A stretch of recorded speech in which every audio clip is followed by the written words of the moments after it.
Hi there, this is Bianca Lopez, and this is Be in the Know, brought to you by OWI Intel. And we are on the trade floor of No Identity on the third day, and I have another incredible woman in identity who happens to have a killer title. She's the founder and chief visionary officer of InfoMart. Welcome to the show. Thank you. Thank you. So tell me how this business started. You started the business, I heard 30 years ago. 30 years ago. So before identity was cool and this conference existed, you were kicking at it. Yes. Tell me. When I started, I had to convince people what we were doing was legal. So that just tells you how many years ago it was. You know, people were like, and what made you want to is... do this? Because we had it. I was working for a company and somebody had taken advantage of us, and I found out they were making $150 to do a background check. And I was like, I could do this. So I started the business. Wow, you saw an opportunity, jumped on it. Yes. And have you ever thought, did you think of that being an entrepreneurial journey that you were going to spend the 30 years of your life building? No. But I always had an entrepreneurial spirit, so yeah. And no fear to just go do it. Something that's quite like a background check. So tell me how InfoMart started and what has evolved over the years. Because I think a lot of people talk about things like KYC, AML, and we're in an identity conference with a lot of point solutions. And you're doing the part that actually ties to something pretty serious and severe.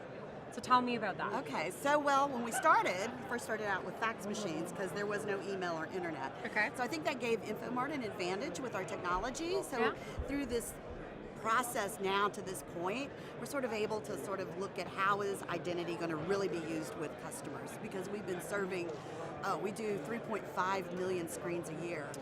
They do 3.5 million security background checks a year, if you didn't catch that. Go. So that gives something us to be proud about. A lot of people talk about identity solutions. There's a lot of startups here, which is pretty cool, but they're in the infancy stages. You're doing massive transactions. So what do you guys do, and how has the technology of background checks evolved over the years?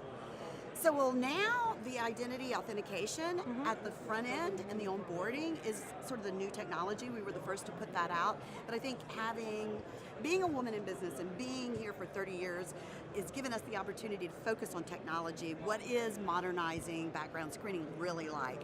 I mean, not just throwing out terms, but really doing the technology. So what is that? What is it, because it's a quite manual, massive process that you're dealing with multiple stakeholders and likely multiple states. Yes. Well, first, looking at blockchain, for the security level, looking at self-sovereignty so that people own their data versus... So I own my own background check is what InfoMart is going towards. Yes. We already have phase one of that. So right now... Tell me about it. When you do your background check, it comes to you and you're like, oh yeah, that's me, and you push it out to your employer. Or if you don't Which is amazing when you think about how the US is changing and how you're going to have a massive gig economy and people are still going to need security. How do I push out to multiple people that I'm contracting and I own that data? Is that what the first phase of InfoMart? First phase is that you own it and you push it out to the employer. So you get rid of the friction as well as the legal claims that you get with compliance. Because it's a little different because we operate under the FCRA. Okay, so what is the FCRA for those people watching that don't know what it is? Fair Credit Reporting Act. So we are governed by the same laws of credit bureaus. So what brought you to No? You said, is this your first year at No, even though you've been in the industry for quite some time? No, I came to the first conference in 2017. In Washington? Yes. Amazing. And so we've adopted the ID authentication and the biometric verification. What biometric verification are you guys using today? We're using facial. Okay. So matching it to the driver's license and using that information to start the onboarding process for a candidate so that they can give us their information, and then we do the background check, the criminal credit or whatever information they're wanting, driving records, employment. That is amazing. How have you seen the industry change over the years? Like, what are some of the things that have really amazed you? You talked about sort of innovative technologies. How open are I know large corporations and HR professionals rely on you guys a lot. How have they been open to like, oh, you're using something I don't really understand? Is it that relationship that you've built over the years? It is. And I think that because a lot of our enterprise clients have been with us 15, 20 years, and the reason they're with us is because of this longevity of the technology. So they sort of rely on us. So we've had a lot of great interest about the blockchain, which is sort of really exciting because usually you have to convince people and tell them more, but they actually have people on the staff now, a lot of the major enterprises that are just looking at just blockchain. I have two questions. One, what has it been like to be a woman in an industry that is white boy dominated? Yes. So when I first got into And being the background CEO, check- yeah. First got into background checks, it was all male dominated. It was all security. And I think I gained the respect because of an operational side of knowing what I was doing. But now when you go, here, I'm real amazed at how many women are leading this industry. I mean, I would say it's a 60-40 mix, if you ask me, of women leading as the experts. So that's really interesting to see after all these years. And what are some of the advice that you would have for maybe some of the women that are doing this now, that are still maybe running into things you probably have run into in the past?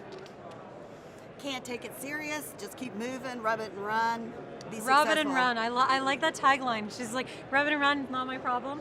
And now my last question to you, because you're kind of fabulous and I have a love for fashion. Oh, okay. And in this industry, we get away with maybe doing whatever we want. Yeah. So how did you come into Oh my goodness. being so comfortable and being like, no, not wearing a gray suit? Oh, because I'm eccentric all over the place. So you're just like, I'm just gonna own it, and that's who I am, and that's totally okay. You know, Because in security, like there's a tendency, like I have a background in security and math, and I worked at a bank. And there's a tendency of people telling you, tone it down. Yeah.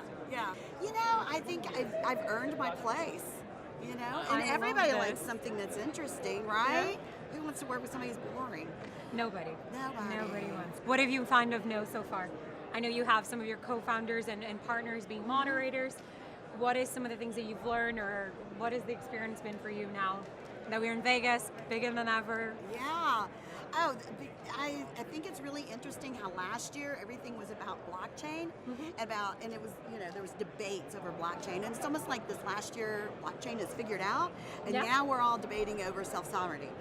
What is that model? So I think that's really interesting how it's evolving. What's going to be the model next year? Okay. I asked you that. Do you What have a is it? prediction? I was just I going don't to know. say. Well, I am a little bit biased. Everybody knows this. I think the model will be around how do you actually make it available to be a financial model to trade data. Because I think Okay. people are only going to care once it hits their pockets most of the time, unfortunately. Yes. Because we've seen breaches over the years, and that doesn't stop anybody. So Yes. my prediction is we'll see a data stock exchange, and this will That's win. interesting. Don't quote me to it. I wait forward to it next year.